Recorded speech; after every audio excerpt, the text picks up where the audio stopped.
Sir Sobhita and Naga Chaitanya వీళ్ళు engagement చేసుకున్న తర్వాత సమంత గారు రియాక్ట్ అవుతారా లేదా అని చెప్పి సోషల్ మీడియా విస్తృతంగా చర్చ జరిగింది.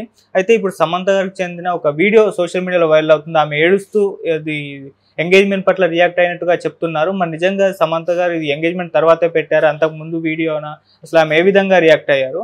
అదేవిధంగా సమంత గారి ఫ్రెండ్ ప్రీతం అనే వ్యక్తి కూడా ఇన్స్టాగ్రామ్ లో ఒక పోస్ట్ పెట్టారు ఎంగేజ్మెంట్ కి సంబంధించి. ఆయన ఏం పెట్టారు? ఇది మామూలుగా అదేదంటారు, కోతిపుండు బ్రహ్మరాక్షస్ అనే ఒక సామెత ఉంది. అంటే చిన్న ఒక దీన్ని తీసుకొని దాన్ని బ్లోఅప్ చేస్తారు మనోళ్ళు. మీడియా ఏం చేస్తుందంటే నిప్పు లేకుండా కూడా పొగను సృష్టించి నిప్పు ఉంది దీంట్లో మండుకునిందని క్రియేట్ చేసేదే ఇవాళ ఉన్న మీడియా చేస్తుంది. నిజానికి సమంత నాగ చైతన్య ప్రేమించుకున్నారు, పెళ్లి చేసుకున్నారు, విడిపోయారు. విడిపోయి కూడా 21లో విడిపోయి 3 ఏళ్ళు అయింది. ఆ తర్వాత నిజానికి వాళ్ళ ఎవరి జీవితాల్లో వాళ్ళు ఉన్నారు. ఆమె ఇష్టం వచ్చిన అమ్మాయిలతో తిరగచ్చు, అబ్బాయిలతో తిరగచ్చు, ఇతను ఇష్టం వచ్చినట్టు ఉండొచ్చు with in the legal framework. అంత తప్ప దీంట్లో మోరల్గా ఎవరిని మనం జడ్జి చేయలేము. ఇతనిది తప్ప ఆమె తప్ప ఇప్పుడు మనకు తెలియకుండా మనం జడ్జిలు చేయలేము. కాబట్టి ఏదేమైనా వాళ్ళు ఇప్పుడు అతను వేరే అమ్మాయితో ప్రేమలో పడి వాళ్ళిద్దరూ పెళ్లి చేసుకుంటున్నారు. నిశ్చితార్థం మొన్న అయింది, గురువారం అయింది. ఇది కదా ఎపిసోడు. దీన్ని ఏం చేస్తున్నారు, ఏదో ఒకటి క్రియేట్ చేస్తున్నారు. నిజానికి సమంత ఈ నిశ్చితార్థం తర్వాత రియాక్ట్ అయ్యి పోస్ట్ పెట్టలేదు. ఆమె మొన్న అక్కడ వినీష్ పోగొట్టుకు సంబంధించి ఒక పోస్ట్ పెట్టింది. ఇట్లా అంటే ఓటమి గెలుపులు ఆమె జీవితానికి కూడా అప్లై చేసుకొని పెట్టింది. మామూలుగా సమంతకి ఈ అలవాటు ఉంది, ఎక్కడేది జరిగినా రియాక్ట్ అయ్యి తన లైఫ్కి అప్లై చేసుకొని తను పెడుతూ ఉంటుంది. సో అలాగే ఆమె పెట్టింది. ఆ పోస్ట్ని దీనికి అప్లై చేసి రాశారు. రెండవది ఒక పాత పోస్ట్ ఉంది, అదేంటంటే నాకు విడాకుల తర్వాత నన్ను చాలామంది సైలెంట్గా ఉండమన్నారు, ప్రత్యేక సినిమాలో రోలు పుష్పలో అది చేయొద్దన్నారు, ఐటమ్ సాంగు, ఇవన్నీ కొంతమంది చెప్పారు నాకు. మా ఇంట్లో ఎక్కడికి కదలదు, ఇంట్లోనే కూర్చోన్నారు. నేనెందుకు ఇంట్లో కూర్చోవాలి, నేనేం తప్పు చేశాను, నా పెళ్ళికి నేను ఎంతో నా పెళ్ళిని నిలబెట్టుకోవాలని ఎంతో నేను ప్రయత్నించాను, కానీ కుదరనప్పుడు నేను I have to move on కదా జీవితంలో, నేను నాకు నచ్చినట్టుగా నేను బతుకుతాను, దానికి కాదనే హక్కు ఎవరికి ఉంది అన్నట్టుగా ఆమె పోస్ట్ పెట్టింది. అది ఇప్పుడు పెట్టిందని ప్రచారం చేస్తున్నారు.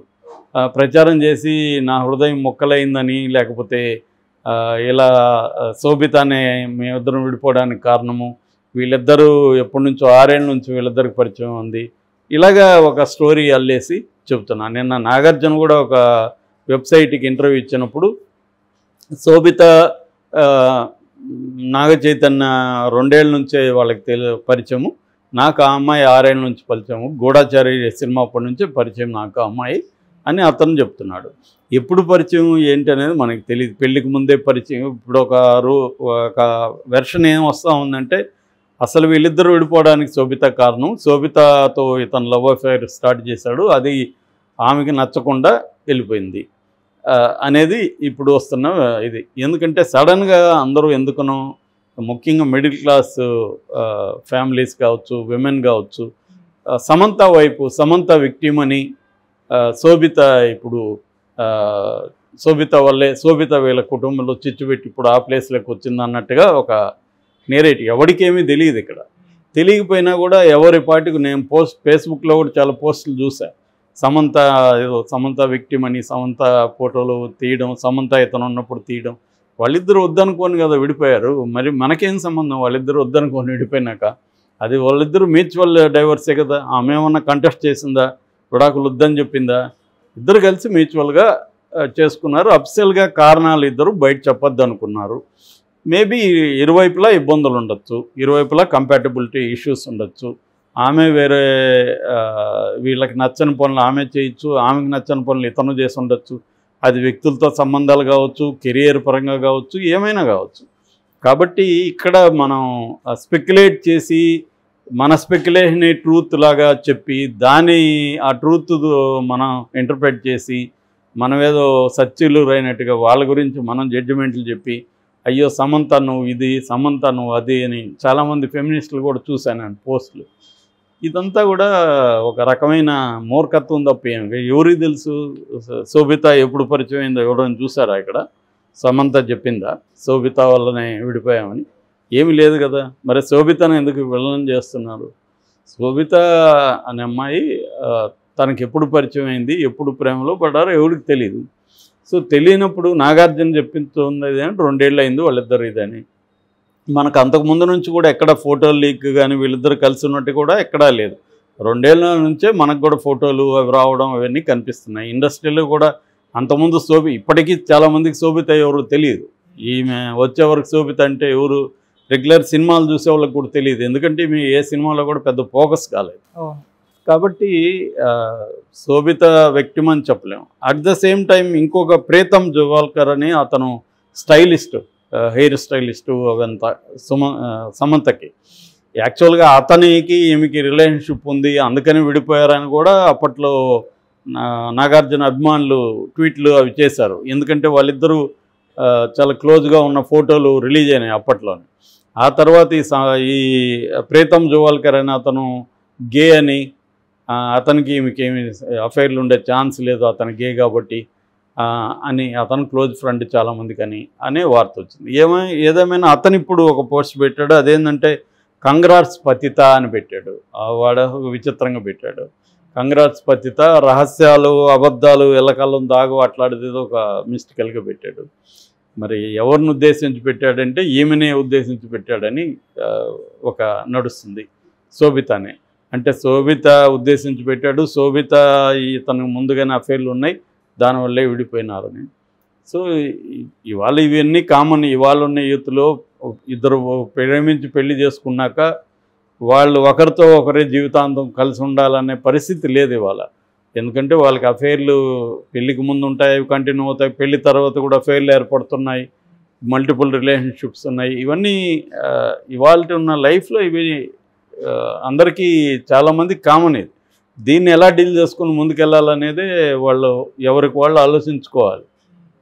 సో అందువల్ల ఏమవుతుందంటే మనకి ఒక ఫ్రీడమ్ వచ్చింది. ఆ ఫ్రీడమ్ని ఫైనాన్షియల్ ఫ్రీడమ్ కావచ్చు, లేకపోతే ఇతర ఫ్రీడమ్స్ వచ్చాయి ఇవాళ. ఆ ఫ్రీడమ్ని ఎలా డీల్ చేయాలనేది, ఆ ఫ్రీడమ్ వల్ల వచ్చే సైడ్ ఎఫెక్ట్స్ ఉంటాయి కదా.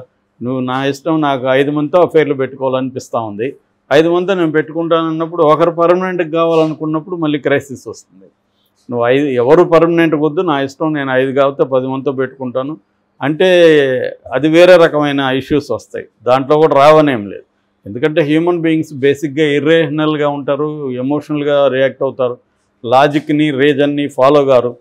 సో అందువల్ల ఇర్రేషనల్గా ఎమోషనల్గా ఉన్నప్పుడు హ్యూమన్ బీయింగ్స్ ఖచ్చితంగా గొడవలు ప్రాబ్లమ్స్ వస్తాయి. వాటిని డీల్ చేయాలి. అంటే నాకు ఆనందం కావాలి, ప్రాబ్లమ్స్ ఉండకూడదంటే కుదరదు. ఆనందంతో పాటు ప్రాబ్లమ్స్ కూడా వస్తాయి, వాటిని డీల్ చేయాలి. నిన్ననో మొన్ననో కూడా చూసాం, ఇద్దరు ప్రేమించారు, పెళ్లి చేసుకున్నారు, పెళ్లి చేసుకొని లోపలికి వెళ్ళారు, ఇద్దరు ఒకరినొకరు కొట్టుకొని చచ్చిపోయారు. సో అతను ఇంకా చావలేదా, ఆమె అయితే చనిపోయింది, అతను కూడా చనిపోయాడు, అతను కూడా చనిపోయాడు.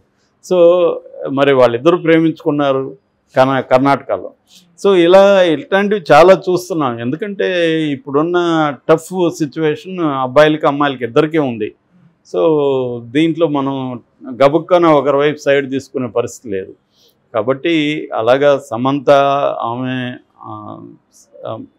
ఆమె ఒక స్ట్రగులరు, లైఫ్లో ఒక చిన్న ఫ్యామిలీ, క్రిస్టియన్ ఫ్యామిలీ నుంచి వచ్చి ఈ కెరీర్లో ఉన్నత శిఖరాలకు వెళ్ళి ఇదైంది, పెళ్లి చేసుకుంది. పెళ్లి చేసుకున్నాక కూడా ఆమె కెరీర్ కావాలనుకుంది. ఇవాళ అందరూ అమ్మాయిలు అదే పెళ్ళి అనేది డెడ్ ఎండ్ ఏం కాదు కదా. అమ్మాయిలకి పెళ్ళి అనేది వాళ్ళ కెరీర్కి, వాళ్ళ లైఫ్కి డెడ్ ఎండ్ కాదు. అది ఒకప్పుడు డెడ్ ఎండ్, ఇప్పుడు డెడ్ ఎండ్ కాదు. వాళ్ళు మళ్ళీ కంటిన్యూ చేస్తున్నారు, భర్తలు కూడా ప్రోత్సహిస్తున్నారు, అది జరుగుతుంది. కానీ దానివల్ల వచ్చే ప్రాబ్లమ్స్ కూడా వస్తుంటాయి.